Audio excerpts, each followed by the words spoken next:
Welcome back, everybody. We're on episode 3 officially. And we this week we read The Perfect Fit by Sadie Kincaid. This episode is going to contain spoilers, so if you don't want to know anything about the plot before listening to this episode, make sure you read it. And if you want this as kind of like a guide, like, hey, kind of want to know what I'm getting myself into, you can do that too. We did debrief about the book shortly, and if you guys caught that, cool. We first read, love the author. Oh, love Uh, Sadie Kincaid. yes, we did. Yeah. Uh, Fortune Fire. Don't mind me. Regardless, Mm.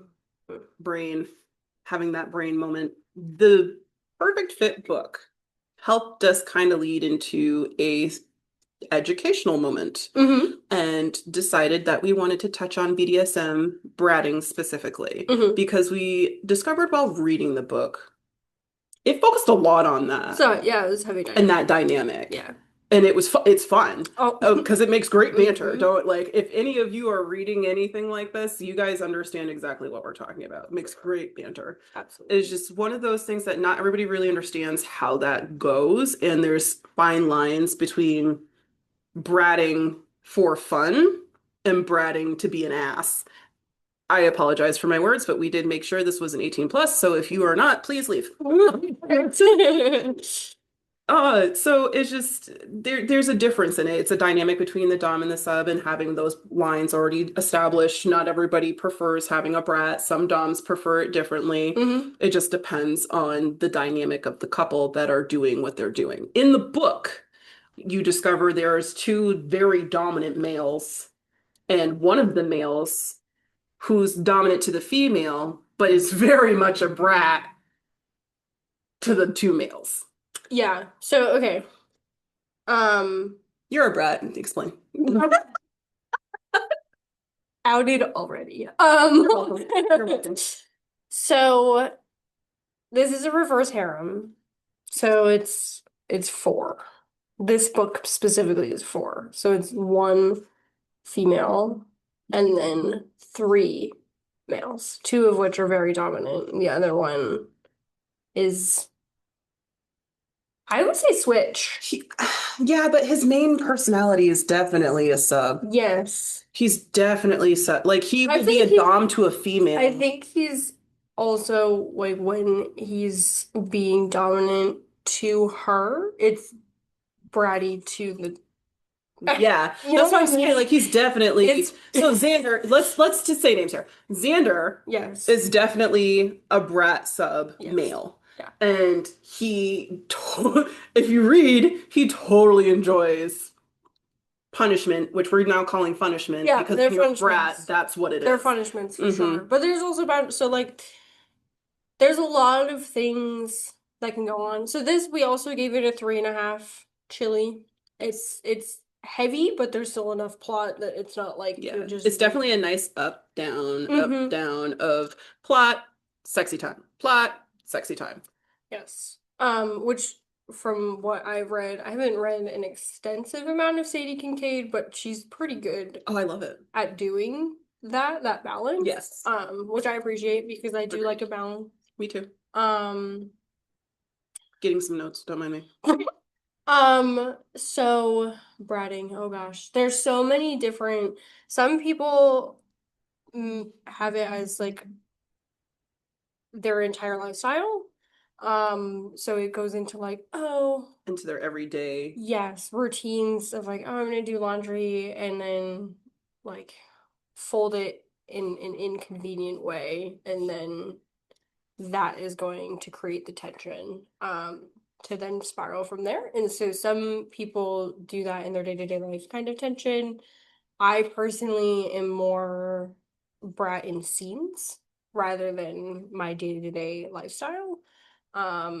So sending spicy photos at inconvenient times or doing the push and pull during the scene to, as I like to say, Intensify, yeah. yes, but as I also like to say, like I'll be good when I'm getting what I want. I think that's most You know brats. what I I think that mean? or Like they purposely are pushing to get what they want, Yeah, yes. but to Mm-hmm. make it more of a drastic punishment. Right. Yeah. And those are boundaries that are discussed, right? You Yes. need to understand your hard nose. You need to understand what you also need in the aftercare stages as well. Um, and having those conversations, there's also different kinds of dominance. Not everybody likes a brat. That some people that just makes them angry Yeah. instead of it being a Sometimes it's just fun, annoying. playful situation. So that's also a conversation. I think personally different types of dominance will handle brats differently. Yes. Because So there's different brat dynamics too. It correct. just depends on what is preferred for the couple Mm-hmm. that's doing it. Right. So, Like a lot of bratting leads into CNC, which we'll totally have an episode explain yeah. that in And better depth yeah. because it is a funny thing to talk about. And bratting in this book was obviously a fun way to get some very dynamic banter. So funny. Dude, I like it's so fun. It was so It's fun. so fun. So many little moments where I was like, I would do that. That would be me. Like when they're her and Xander during West's like business meeting. That was That was fantastic. hilarious. Oh my That gosh. was great. Oh my goodness. It was so funny. I wish I could have been a fly on the wall for that scene. Like, if Well, that ever actually I happened in mean, real life, I would it have loved to was have been a wall because I would have been laughing my hilarious. ass off and like, huh, you about to get it now. Well, not Mhm. only that, but there's also that fact that like they were trying to tell her that they couldn't hear her. And they Yeah, no, they definitely definitely heard could. her. The conference meeting 100% could. I mean, I also feel like that help depending again on people's comfort level. I Hmm. think that also was going into voyeurism or For exposition. sure. Yeah, yeah. I can never say the word. Exhibitionism. Thank you. And that's a whole different ballgame. Yeah, it's you choose one dynamic and then all aspects Yeah. kind of flood into it because it's personal preference as to Being what open to exploring is always a thing for that you want to sure. try and do Yeah. too. I know, like in the book, when we were reading along and finding like their safe words and different types of play, there's knife play and blood play, which is a whole Split thing. kink. Normally, we see blood kinks in with vampires, which Yep. is cool. Which We to love me that. makes sense. But yeah, correct, correct. It makes I know that Having like it happen with a regular person, I mean, I get it, but I some of it I was like, what you so doing? here's my brain, right? So we read or you haven't finished it yet, but I finished and you're currently reading Promises and Pomegranates. And there is knife play in that book. Yes, I noticed. And here I think the part of the blood kink in this book that got me is the period. Yeah, that's the one that got Or me. I was just like, it's the vampires, I period or understand. Vampires, I not even the understand. period sex, the period oral. Yeah, that was. I was like, Mm, I get it. Everybody's. sure. And like in reminding myself, it's a blood kink.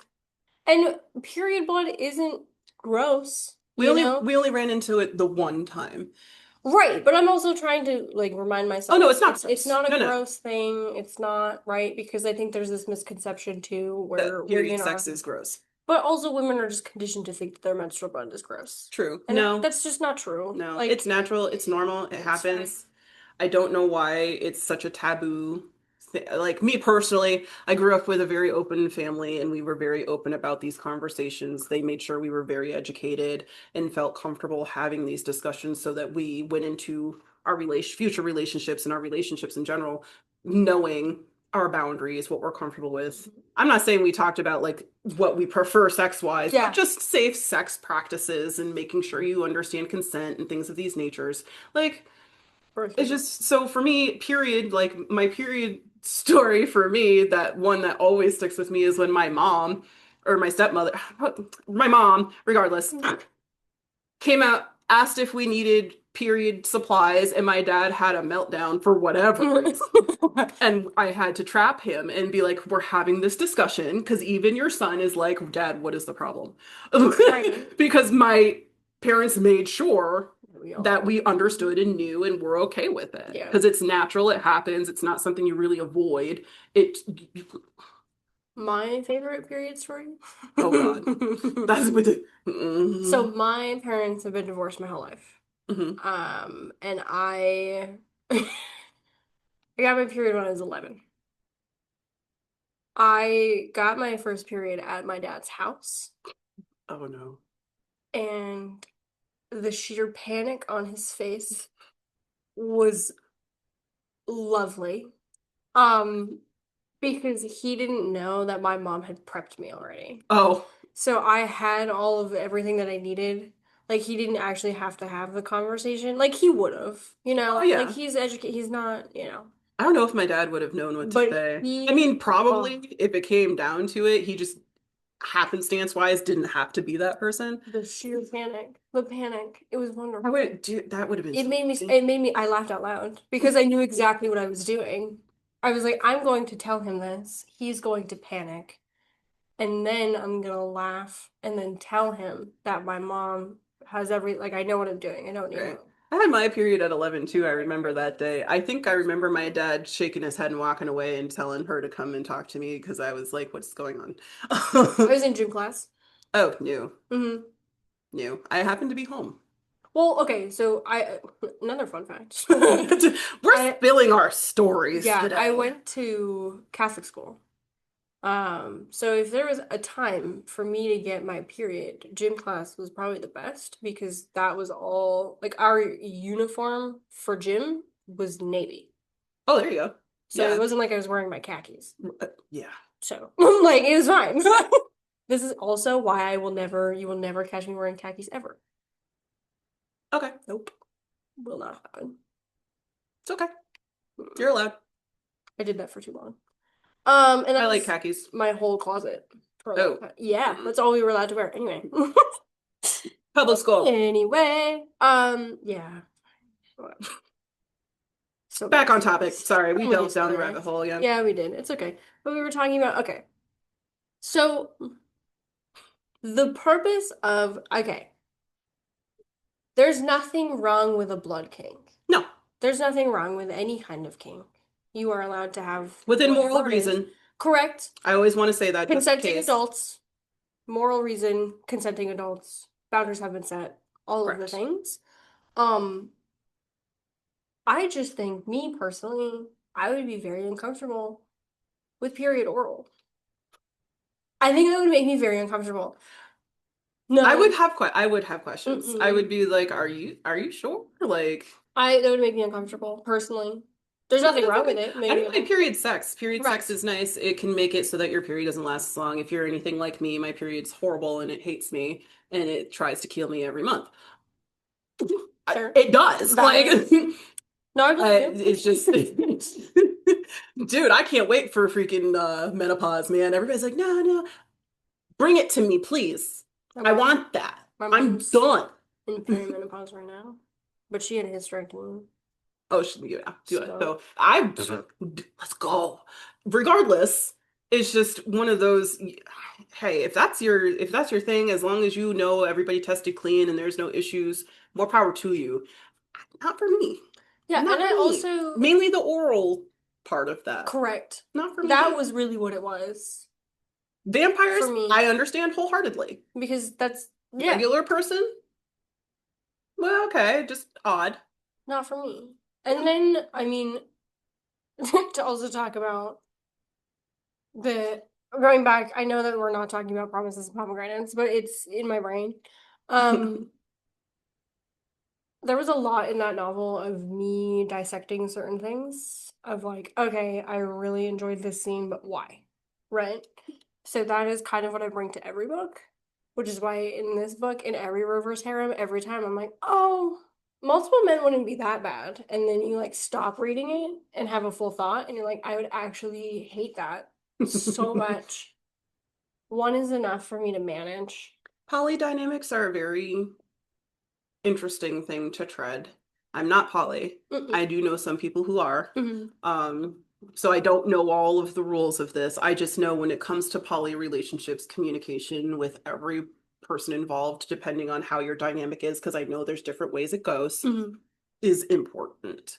For sure. And for most reverse harem books that we read, it's obviously poly. in some way, shape, or form. It doesn't mean that all the men are together. It just means that they all understand they have a relationship in some form as a group. Correct. So it depends. And I mean, they were all really good at communicating oh yeah, until that one moment. Zeke ruined it. He fucked it up. I love Zeke. Don't misunderstand, but he ruined it. He I'm fucked glad it he up fixed hard. it. He fixed it. Yeah, but he It's fucked it just, up. yes, he did. Insecurity. Insecurities. Yeah, Just on be open, him dude. and West. Yeah, and I find it interesting that it was the Doms Yeah, who weren't advocating communication right? in that moment Like the fuck? What are we doing? versus Xander, who is not.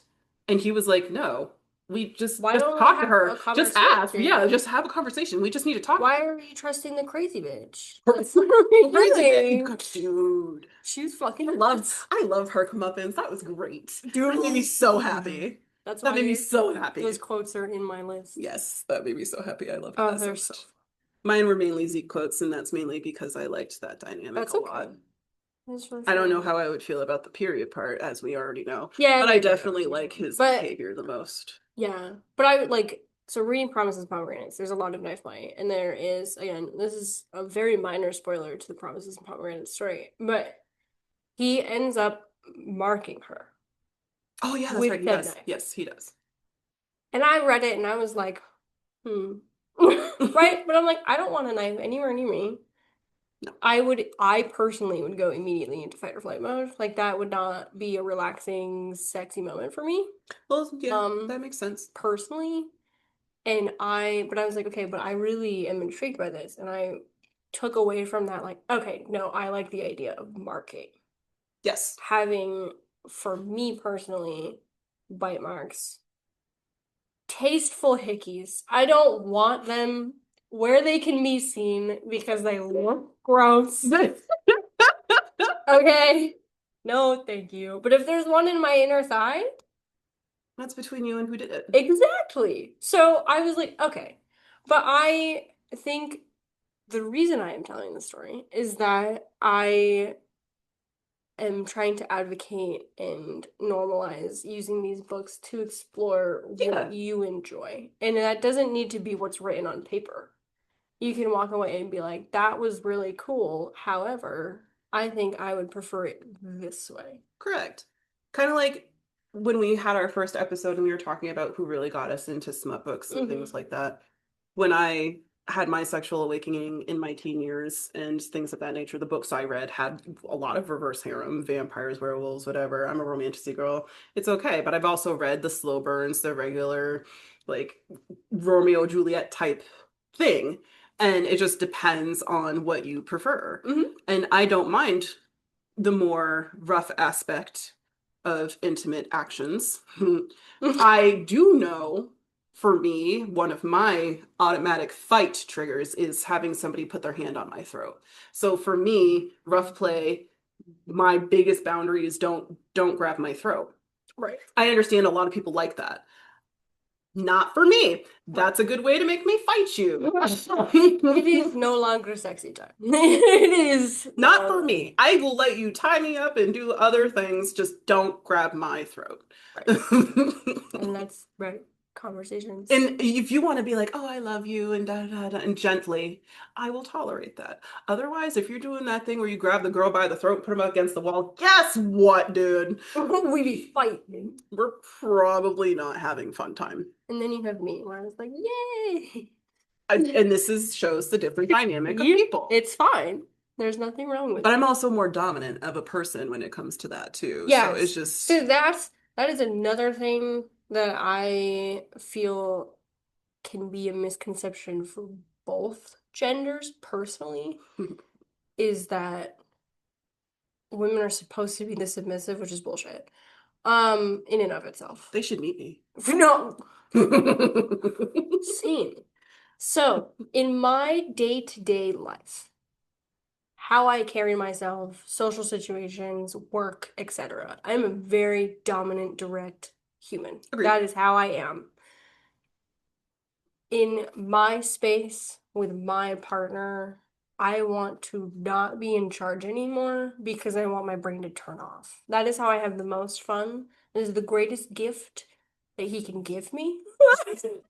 I've told him that I don't know how many times. Like if I've had a stressful week like at work or if I was when I was in college, we had like tech week for shows. I was burnt out, right? And so he would ask me what I need, and I was like, just let me turn my brain off. I don't want to make a single fucking decision. Right. I don't want to do it. So I think there is a misconception that people in their day-to-day lives, that's how they are in the bedroom. Right. And that's just not how that works. And some people are really good at switching. Like they're like, today I want to be dominant, today I don't want to be. And that is also fine. But I just think and men don't also don't always have to be dominant. Correct. That's just not. My partner finds it entertaining because majority of the time, am very dominant in our private space. Right. Like out in business world, I'm rather approachable. People like talking to me. I don't mind that at all. I know. People are afraid of And me. this all links into different ways that being Dom sub, however, can be drastically different depending on who you're around and what's going on. It just depends. Mm-hmm. Not that I need to be in control all the time, but in certain situations, I'm more dominant than my partner. And then in others, I allow him to be dominant. It depends on my mood. But majority of the time, I tend to be the dominant. And as a female, guys are like, oh, you just haven't had a good guy to do. No, no. See, that's just, you can try.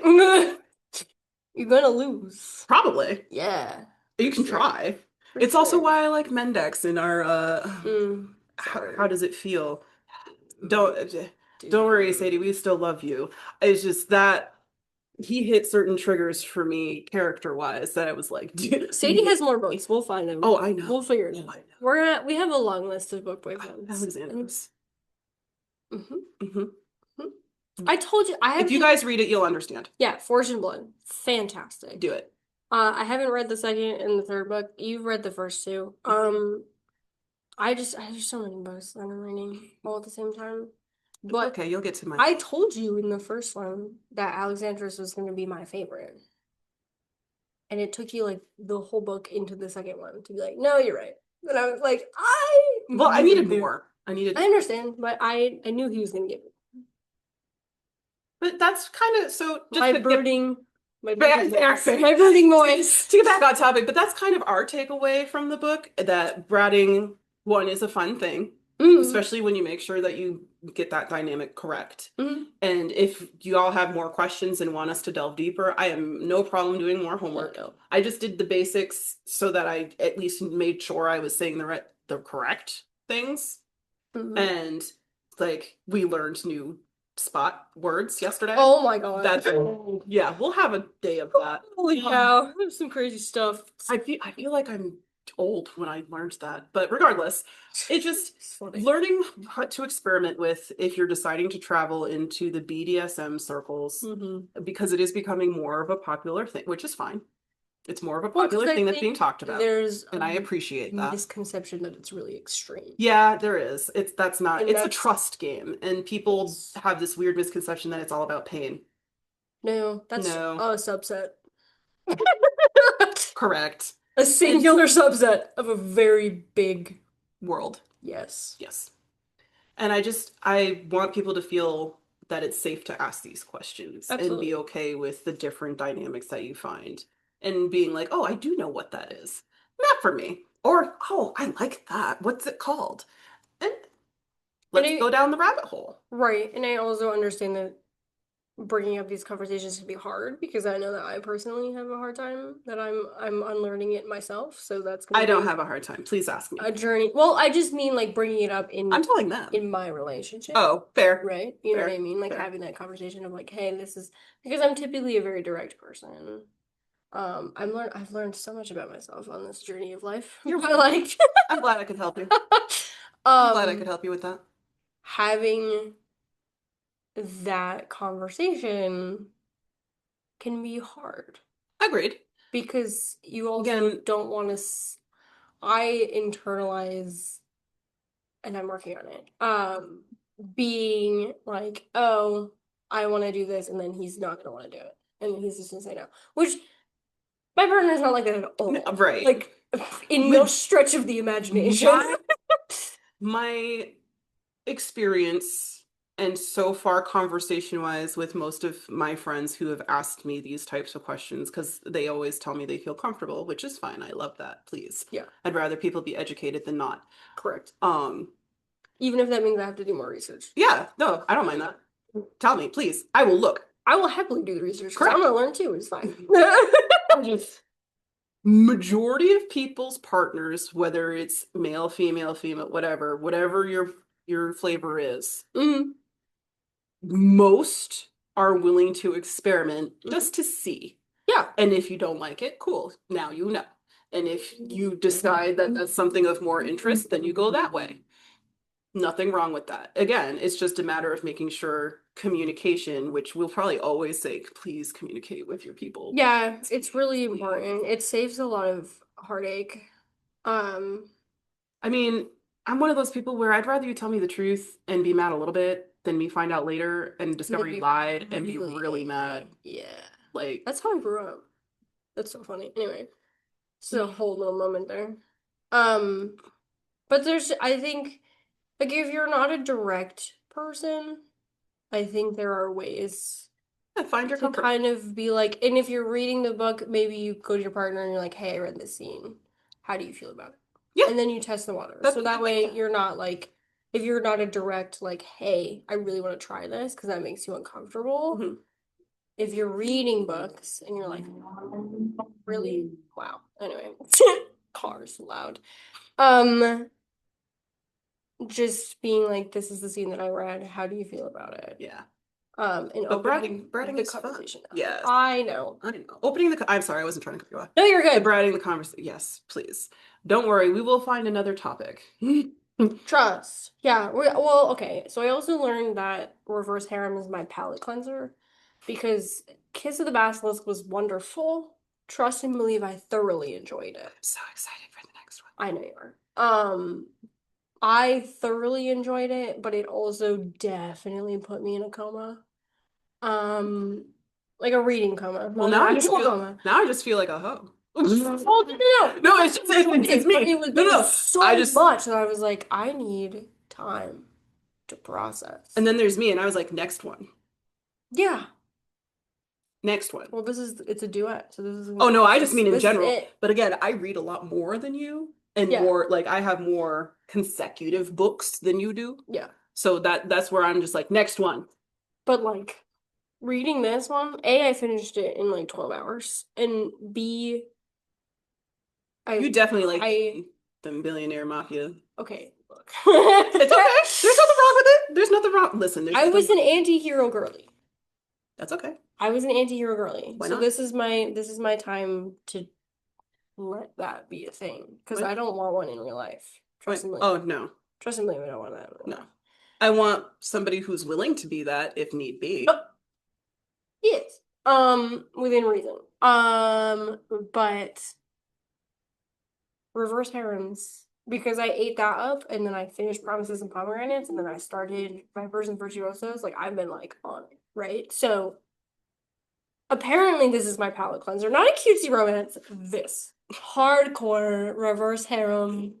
Well, smut. So romantasy, rom-com girl. Darker, which is fine. I've read my dark stuff, like Den of Vipers. She has not read this yet. Oh, I'm sure I'm going to like it. Probably. I liked it. It wasn't bad. I liked it. So just depends on your preference. I enjoyed it. Yeah. I can't remember how fast I read that. I don't know. I don't even know how long it is. Yeah, I don't remember. Yeah. I remember liking it though. I like the female main character in that one. Sure. But before we get too far off, let's say hopefully you guys decide to follow us on the social medias like Facebook, Instagram, YouTube. That's where we tend to post most of our podcast videos, things like that. Please let us know for questions, please. We are very open to that. It is okay. And for future episodes, make sure you stay tuned. So just remember always, stay hot, stay hydrated, and always read the content warnings.